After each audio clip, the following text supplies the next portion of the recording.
Bonjour à tous, alors aujourd'hui au cœur des débats c'est l'assurance de prêt en délégation. Quand vous avez un projet immobilier, ça peut être tout à fait intéressant de déléguer son assurance de prêt. La question qui nous est souvent posée c'est bah oui mais j'ai du médical, comment je dois faire? J'ai eu un souci de santé, combien ça va me coûter? Est-ce que je vais être exclu? Est-ce que je vais être majoré? Comment ça va se passer? Aujourd'hui, nous avons Julien Vellepri qui est là pour nous expliquer en détail cette problématique, mais aussi les solutions qu'on met en face à disposition des clients. Et vous allez voir qu'il y a une véritable transformation et innovation dans ce domaine. Bonjour Julien, alors du coup, pour bien comprendre comment ça se passe quand on délègue une assurance de prêt, est-ce que tu peux nous expliquer comment ça se passe quand on fait une délégation d'assurance ? Sur une souscription classique, qu'est-ce qui se passe? C'est qu'on va avoir ce qu'on appelle une demande d'adhésion. Donc là, c'est la partie administrative. Après, ce qui fait peur, qui devient un peu plus lourd, c'est ce qui va être la partie médicale. Donc après, on a deux types, pour faire simple, de questionnaires de base. Questionnaire simplifié, on va avoir 5-6 questions posées. Et un questionnaire classique, où là, on est plus sur une vingtaine de questions. L'idée, c'est de pouvoir identifier le passif médical de l'assuré et de pouvoir l'analyser. À partir du moment où on n'a que des réponses négatives, c'est-à-dire qu'on n'a pas eu de pépin de santé, ce qui devient rare aujourd'hui, parce que derrière on a nos analyses, derrière on est quand même bien suivi, donc avoir des petits pépins de santé, ça arrive à tout le monde.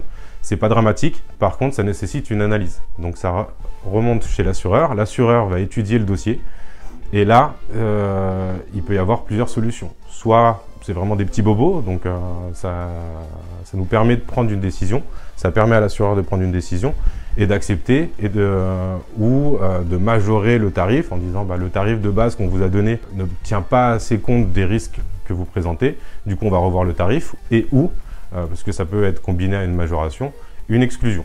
Donc partielle ou totale. Là où ça peut devenir un peu plus lourd, c'est quand les informations recueillies par des simples questions, qui sont bien souvent des questions fermées par oui ou par non, ne nous permettent pas de statuer, où là, on va avoir ce qu'on appelle des demandes de renseignements complémentaires. Et c'est ça qui devient un peu lourd, parce que derrière, il faut réceptionner la demande de renseignements complémentaires, il faut éventuellement prendre rendez-vous chez le médecin, donc ça peut nécessiter des délais d'attente et en fait c'est une période qui peut être stressante pour les clients. Et une fois tous les documents recueillis et toutes les analyses et éventuellement les examens recueillis, on va pouvoir statuer définitivement. Donc sur le même schéma de décision, accepter au tarif normal, exclusion, majoration et ça peut aller malheureusement jusqu'au refus. Mais souvent il y a des clients qui me posent la question en me disant ah ouais, mais ce que j'ai eu, c'est pas très grave, ça n'a pas de conséquences, etc. Est-ce que vraiment je dois le déclarer? De toute façon, l'assureur ne le saura jamais parce qu'il n'y a pas de conséquences sur ma santé actuelle. Je vois pas comment l'assureur pourrait en avoir connaissance. Est-ce que vraiment je dois le dire? C'est une très bonne question qui revient souvent. Il faut savoir et comprendre un peu le mécanisme. Il y a des médecins conseils, et ça sert à ça l'analyse derrière. Il y a un filtre qui est fait. Si vous avez fait une entorse il y a 10 ans, qu'il n'y a pas de séquelles, etc., c'est pas ça qui va empêcher d'être accepté, de pouvoir faire votre assurance et votre projet. Par contre, là où ça peut être plus problématique, c'est les fausses déclarations intentionnelles. Si demain vous avez le doute et que vous dites il ne le saura jamais, etc., clairement ça vaut pas, le jeu en vaut pas la chandelle, dans le sens où derrière les conséquences peuvent être beaucoup plus graves que s'il y avait une exclusion simplement sur la pathologie que vous aviez à déclarer. Et le but, c'est pas de faire peur, mais il faut en être conscient pour justement filtrer tous ces petits problèmes. C'est que derrière, il y a nullité du prêt, parce que la banque, elle va être au courant que l'assurance est résiliée pour fausse déclaration. Donc derrière, s'il y a une assurance de base, il faut bien se poser la question pourquoi je m'assure? C'est en cas de pépin. Donc ça ne sert à rien de prendre une assurance, de faire des fausses déclarations, sachant qu'on payera pour une assurance qui ne fonctionnera pas à la fin. Ça fait des dizaines et des dizaines d'années qu'on fonctionne comme ça, que du coup, quand on a un client qui vient et qui nous dit « attention, j'ai un risque médical assez important », en fait, on lui fait faire un devis chez Bidule, un devis chez Machin et un devis chez Truc. Donc, il doit faire 3 fois ses analyses médicales. Ça fait peur aux clients, ça fait perdre du temps aux clients. Et puis aussi, il faut bien comprendre que tant qu'on n'a pas l'accord d'assurance de prêt, on n'a pas d'édition d'offre de prêt. Donc tout le projet immobilier prend du retard. Face à ça, chez Simulassure, du coup, vous avez créé une nouvelle procédure qui va simplifier tout ça. Est-ce que tu peux nous en dire plus et nous expliquer pourquoi les clients qui vont faire une nouvelle tarification avec Médical sur leboncourtier.fr vont obtenir une procédure très simple pour avoir une attestation d'assurance de prêt rapidement? L'idée, et ce qu'on s'est posé comme question, c'est comment on peut fluidifier un petit peu le process de souscription, limiter le stress et avoir une réponse rapide pour le client et pour pouvoir continuer les projets et puis que tout le monde soit heureux. Aujourd'hui, il y a un questionnaire à remplir qui est le même quasiment pour tout le monde, hein. Ça peut changer quelques questions, mais globalement, c'est les mêmes types de questions. Quand on n'est pas sûr de l'assureur qu'on a sollicité, on a, comme a dit Daphné, la possibilité de soumettre notre adhésion à plusieurs assureurs. Mais qui dit plusieurs assureurs, dit plusieurs renseignements complémentaires. Donc déjà, avec une assurance, c'est lourd, alors imaginez avec plusieurs. Donc, ce qu'on a fait, c'est qu'on a été interrogé, on a créé 4 contrats avec 4 compagnies différentes. Donc ça, après, pourquoi 4 compagnies? Parce que derrière, il y a des politiques de risque différentes. Il y a des compagnies qui vont plus pratiquer la majoration, d'autres des exclusions. Et ça peut avoir son importance, parce qu'aujourd'hui, quand vous empruntez pour une résidence principale, le but, c'est d'être couvert pour l'ensemble des risques. Alors que quand vous allez faire du locatif, on peut se permettre d'être couvert, par exemple, quand des CPTIA. Donc ça permet d'avoir une multitude de solutions. Après, l'innovation, elle est où? On a uniformisé le process de décision, on a créé un seul questionnaire qui est 100% digital et qui est surtout dynamique. Comment dynamique? C'est qu'en fait, on a prétarifé 1000 pathologies, 800 sports à risque, 800 professions, de manière à ce qu'on n'ait plus un seul questionnaire type. C'est que le questionnaire se personnalise en fur et à mesure des réponses, de manière à pouvoir affiner le tarif en même temps que le client répond.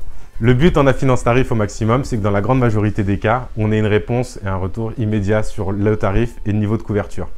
Avant, quand par exemple vous aviez de l'asthme, vous faisiez un sport à risque, vous aviez 90% de chances d'avoir des renseignements complémentaires.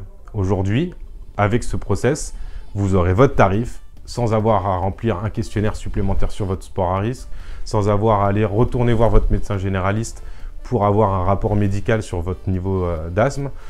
C'est là l'avancée. C'est qu'aujourd'hui, vous allez pouvoir être sécurisé en quelques clics et interroger plusieurs assureurs pour multiplier les chances de couverture.